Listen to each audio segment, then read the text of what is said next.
What's good, y'all? It's your girl, Kristen Ayana, and before we get into this episode, I just gotta say, make sure that y'all subscribe, like, and turn those post notifications on, and stay tuned with Black Talk Radio. Welcome to Black Talk Radio, hosted by Kristen Ayana. Listen as we discuss the latest in Black culture, Black news, and Black entertainment. What's good, y'all? It's your girl, Kristen Ayana, and welcome back to Black Talk Radio, where we discuss the latest in Black culture, Black news, and Black entertainment. Now, I'm really excited because we got Butta in the building with us tonight. What's up, y'all? How are you feeling? Thank you so much for coming. I'm feeling really good today. Bronx in the house. Yeah. But yeah, I'm feeling really good. I'm happy that I'm here. Okay, dope. Is this like your first time in Jersey? You coming from far a little bit. Yo, we took the ride here. It was crazy. I thought I was going like on a little trip, like feel me, to the Poconos real quick. Not the Poconos. Nah, but the ride was a little bit long, but not it wasn't too bad, but yeah, I like it. This not my first time in Jersey. We always like come out here for like Six Flags and like stuff like that. Oh, that's like the other side. That's the other side? Okay. Yeah, okay. That's like what I guess more so like South Jersey. So this is more so north. North, okay. But we're super excited to have you, here talk with us. We're just gonna get into some things, get to know you. Okay. So for those who may or may not know who you are, can you just tell us a little bit about yourself and of course like how you start getting into music? Okay. Well, my name is Butta. I'm from the Bronx. I live kind of, I want to say, like, uptown. That's where I'm from. I started making music really, like, in my bedroom. Like, that's where I really started. And my mom, like, would hear me make songs all the time. And at one point, she was just like, get in the studio. And, like, yeah, so that was my introduction into music and how I really started doing that. But I used to make songs in my room. Nice. So like your first time in the studio, like do you remember like what that experience was like? Were you nervous? Oh, it was horrible. It was horrible. I feel like I was so scared, and then like I was cursing and stuff, and my mom was with me. So it's like when you're an artist, you want to be your full your full self. And I could be that way around my mom, but like making a song about what I was talking about was just like a little bit too much. So my second time was without my mom, and that was a way better experience. Okay, so now does your mom still go to the studio with you now, or like sometimes we have to have a whole bunch of arguments about it to make it to make it happen, but she comes sometimes. She pops in and out. Okay. Yeah, I've had like other artists kind of share like similar stories like that. Like I remember I had Breezy Lynn up here. Okay. And she has like the viral Bad Bitches song. And she was like, well, shout out to Breezy. I love that song. She was like, well, like, I didn't even tell my mom, like, I was doing music because it's like, I'm over here talking about some bad bitches. Like, that's awkward. Yes. And I was talking crazy on my songs. When I really started, like, a lot of my songs were very sexual. And I think that's probably where the support came, because my mom would still hear the music and be like, no, you need to go record this. So I knew it was like, I knew what I was doing was good, but I just was like, I can't do this around you. Yeah, no, that's fair. But I love that she's like super supportive. She's very, very supportive. Yes. I love that for sure. Now, you mentioned you're from the Bronx, so I have to ask, what was your experience like growing up there? And of course, like, how would you say has that impacted you as an artist? Okay, so growing up from the Bronx has definitely made me the person that I am today. Like I can't go anywhere without saying that I'm from the Bronx. And that type of experience, like, I just remember just growing up, like, where I'm from, we have a very tight community. So like we have something called like the back in my hood. It's our playground, and everybody knew each other. So it was kind of like we all raised each other. Like as kids, we all like just, we going outside and we would play basketball. We would go to the store with each other. From that, like, young experience, it always, like, just, like, my community always embraced me and had that, like, I always had that sense of, like, I love where I'm from. Like, so I wouldn't say, like, growing up was hard. It wasn't because I was always outside and I was always, like, in my community in my neighborhood, and we always like got along. So it wasn't hard. Like but I would say like more like financially, we didn't always have it. Right. But like I wouldn't say Christmas is lit. Like Christmas is lit. I didn't go without, but definitely I want to say like where I'm from definitely made me the person who I am today. Yeah, I love that. And I definitely love like how you represent where you're from, because I really think that's super important. And I think, you know, as an artist and just as you develop, that's something that people love to see, like people representing who they are and like really standing on that. Yeah, I think I love my hood especially for that, because it was never a day where I felt like unsafe. Like I just like I appreciate that so much. I was able to just walk outside and like be around love all the time. That's Where I'm dope for from. sure, for sure. So now I want to get a little bit into the New York music scene. New York is going crazy right now. You mentioned you're from the Bronx. Y'all got Ice Spice, a whole bunch of other people. So, you know, what are your just thoughts on the New York music scene as a whole right now, and like how are you enjoying it? You know, there's so many artists coming out of New York. I'm loving it. I feel like we need to get back to just always putting that good music out, and like we really swaggy. Like I feel like we have a lot of swag and we need to show it. Like we need to hear it more. Like this is where it all comes from. You know what I mean? But I'm happy. I every artist that's doing their thing, I give my tip my hat to them, because this shit is not easy. This shit is hard. So yeah, I'm proud of everybody doing anything right now. Yeah, definitely, definitely.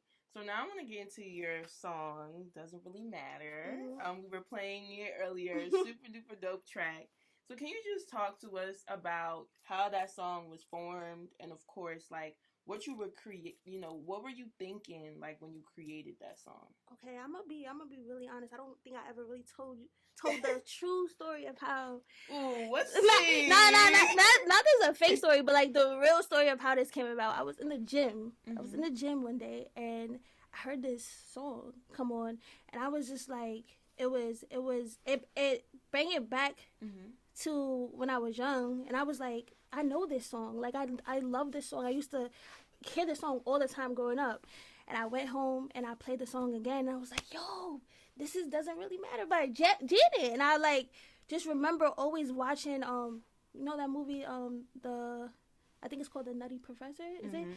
Yeah, that song played in that movie too, and I was just like, nah, like it made me want to watch the movie again. I was just like back in my bag.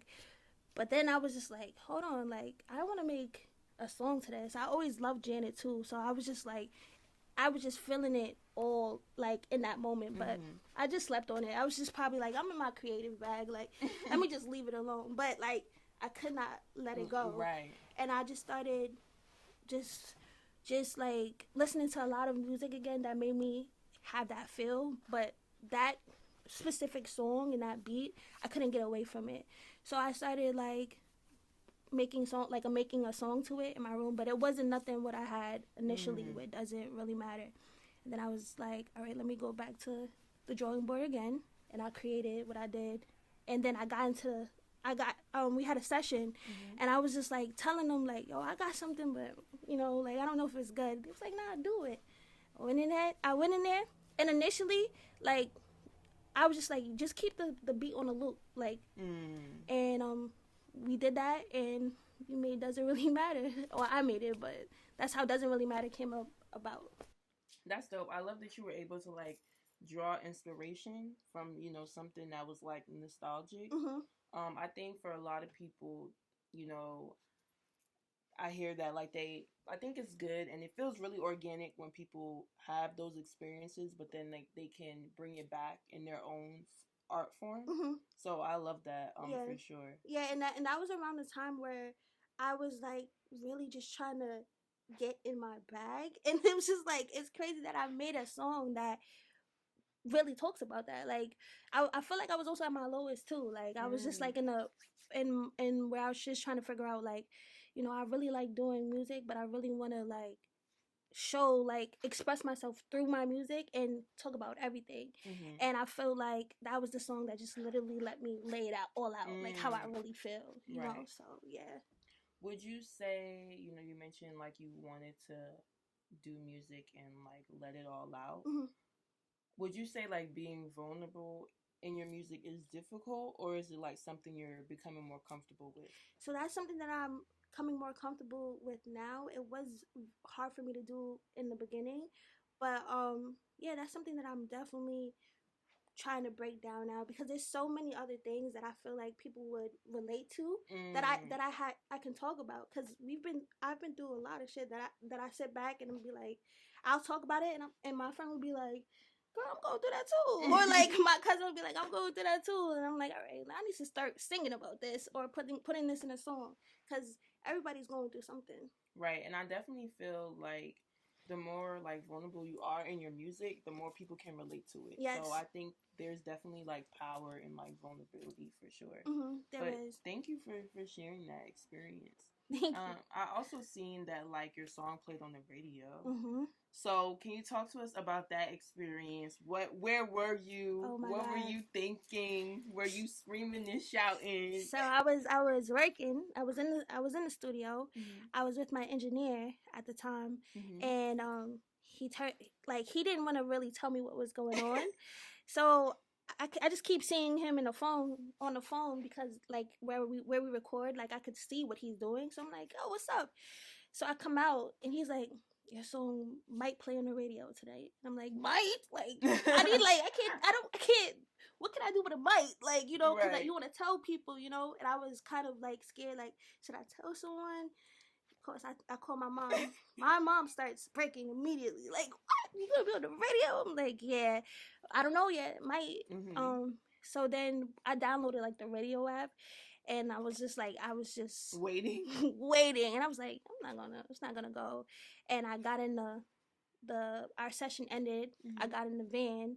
I got it like this, and it's so crazy because the guy's radio wasn't working. I'm like, what are the odds? I get in a Uber and the radio is not working. And then I hear the song, and I'm just like, I start crying. Like, this is for real. Like, this is for real. Like, it made me go back to when I was in my bedroom. Like, yeah, your dreams can really come to life. Yeah, no, definitely, for sure. I love that. And I love that you were able to, like, share that moment, because I think for a lot of artists, like, there's definitely, like, different levels in your career. But I love to hear about the times where everyone has that, like, aha moment, or when it's like, okay, I could really do this. Like, as creatives, I feel like we always tend to do things, but low key in the back of our mind is kind of like, okay, I'm doing this, but like I'm low key just winging it. Like, can I just get a sign from God, like that I'm on the right track? Am I supposed to do this? Sometimes people don't even see the vision like how you do it, but you have to just stay grounded and keep going, not letting up. So you mentioned, like you were in the studio when you first found out that your song was going to be played on the radio. So I always like to ask my artists, what is it like being in the studio with you? Because I've heard, like, some people got to record in the dark. This one girl told me she needs a blanket. Like, people be having all these different things. So what is it like for you? All right, so I need snacks first. Like, I need snacks on the way going to the studio. My engineer needs a sour high chew. I think that's what it's called, sour high chews. And I need like a big water. Sometimes I go with like a tea. And I don't really like. I eat some of the high chews too, but that's really it. Like, I don't eat too much. I'll probably take some chips for like that I'll eat after I record. But yeah, and then when I get in there, like, the lights don't have to be off, but like, I like to set a vibe. So the lights will probably be blue. You can change the light color in there. So it'll be like blue or purple or like red, like something like that get me in that mode. Yeah. To get me in that mode. What else? I'm trying to think. Other than that, it's really fun. Me and my engineer have a really good connection. Like, we have a really, really, really good connection. So he feeds off of my energy, I feed off of his energy, and yeah, it's fun.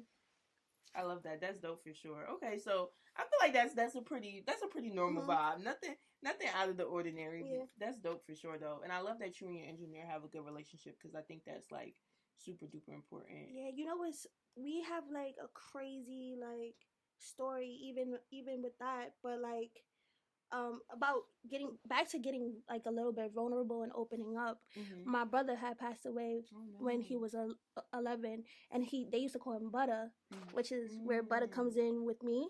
But his real name was Brandon. Guess what my engineer's name is? Brandon? Yeah, I don't mean to put your whole government out, because I know he's gonna get like, why you saying my name? But like, kind of to me, it's just like, it's like my brother came back to me in another form. You know what I mean? Like, it's so deep. Like, I just feel like it was meant to be for us to be like working with music in some type of way, you know? So yeah, he's definitely like my guardian angel. Oh, I love that. Give me all the feels. So now I want to play a little game. Okay. So there's this game I love to play with my guests. As you know, we're Black Talk Radio. Mm-hmm. So this game is called Culture Tags. It's by a Black-owned brand card game. Okay. So basically how it works is there's like different acronyms and like you have to guess what they mean. Okay. So I'll give you a hint though. Okay. So there's 4 of them. Let's see how you do. I feel like I got faith in you. I hope I don't do bad. I feel like I believe in you. I believe in you. So the first one, so each one is like a different category. Mm-hmm. So in this instance, the first one, the category is Black Twitter. And I be seeing you on Twitter. I be on Twitter. And you be going viral. Your tweets be going viral. Let's talk about it. When I first saw your page, like your Instagram, then I found your Twitter. I was like, I seen her tweets before. Why do you think your tweets go viral? I don't know. I think I just be keeping it real, and like, I don't know, like with me. Mom is in here making the face. Yeah. With me, I really like. I show a lot of my personality on Twitter, and I think that's what makes like people just want to interact with me. Like, you feel me? So yeah, and I talk a lot about like just things that I'm into, like. I feel like because Twitter is like a crazy place. Like But she goes viral, but it's nothing bad. Yeah, it's never bad. Because let's keep in mind, you don't want to be the topic on Twitter. Because if you're the topic on comments, you're done. You're done for it. But yeah, I talk about things that like one that I know about, and I don't like to go. They be quick to say you're loud and wrong. Yeah, I don't like to do the arguing. That's what they do. But like. Things that I'm into, I talk about sneakers, getting fly. Okay. Anything that's going on in the world that I feel like I want to talk about, and yeah, just talk about my life. Right. Really. Okay. Sometimes it could be like a little journal, not too much where you're expressing like everything that you're going through, but you're a little place to just get your thoughts out. I love that. Well, X, I should say. Yeah, X now. Right. What is that? Get a load of that guy. Hit him. Seriously. Okay, so the first acronym is under the category Black Twitter. And the letters are WCTG. I'm going to show y'all so y'all can see. Oh, they're going to jag me if I get this wrong, too.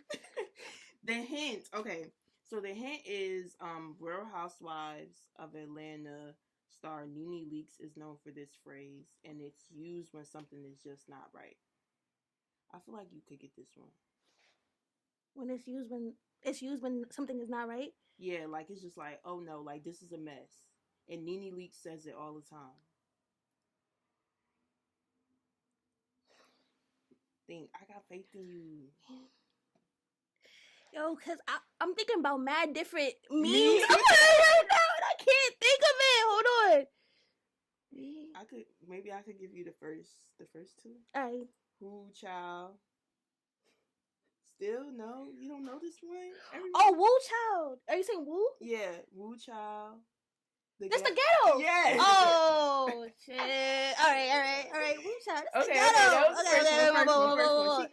She getting the hang of it. She getting there. Okay, so the next one, the category is family and friends. Okay, and it's YGMM. So this is something maybe like your mom would probably say to you, maybe in a car when you ask for a particular fast food. You got McDonald's money? Yes. Yeah, I'm on a roll now. Yeah. When I get it in my bag, come on, like I'm on a roll now. She getting good. Give it to me. She getting good. Okay. This one is under the category music and songs. Okay. Now, I'm only giving you one hint, but it's Luther. Never too much, never too All much. right, Okay, yeah. That was an easy that one. was an easy one. I was Okay. looking at it like. And then the last one is daily sayings. Let me show them so they can see. And this is something somebody says when they want to get off the phone. Let me call you right back. I say that all the time. You be calling them back? Never. Never. Okay, she a good guy. So that's Culture Tags. Make sure y'all go out and support them. They're a black-owned business, super fun card game. I feel like you could play it with like your friends, your family. Shout out to them. It also gets your mind thinking. So I love that for sure. Yeah, that's something nice to have at a Friendsgiving for sure. Like, yeah, definitely. So, we talked a little bit about your music, you being in the studio. I always like to ask my artists, like, who are some artists that you personally, like, look up to or would, like, love to collaborate with? Definitely number one, Missy Elliott. I love Missy Elliott. I think she's so unique. She's so unique, and, like, she's just, like, fire. Like, she's very, like, a pioneer. Like, she started a lot, like, I don't know, she just opened a whole different lane, and, like, me just being a thick girl and not like the regular type of girl that you would see, but like just I love like colors and I love doing different stuff in my videos. Like I want to get crazy, and when I watch her music videos, I just sit and I'm like, yo, yeah, she was different. There. She's really different. Like, so Missy Elliott for sure. Another person that I love like music wise and is Lauryn Hill. Oh yeah, but she gotta start being on time. She has to stop being late. Come on, Lauren. Sorry, but I love her so much. Who else do I really like to collaborate and do music with? I like Brent. I like some other artists. I saw him in concert twice. One time I paid like $10. College. He performed at UCLA. How was that? It was really good for $10. Yeah, Brent. I'm not complaining. Yeah, I love Drake. Oh yeah, Party my next. Man. Yeah, we got him up here. Love Drake. Yeah, and Party Next Door too. Oh yeah, I'm ready for Party to drop some new stuff. Yeah, it's been a minute. He's so talented. Yeah, I definitely think those are all good for sure. So we're gonna manifest that you get those collabs. We're gonna put that good energy out in the atmosphere. So you talked a little bit about like your engineer.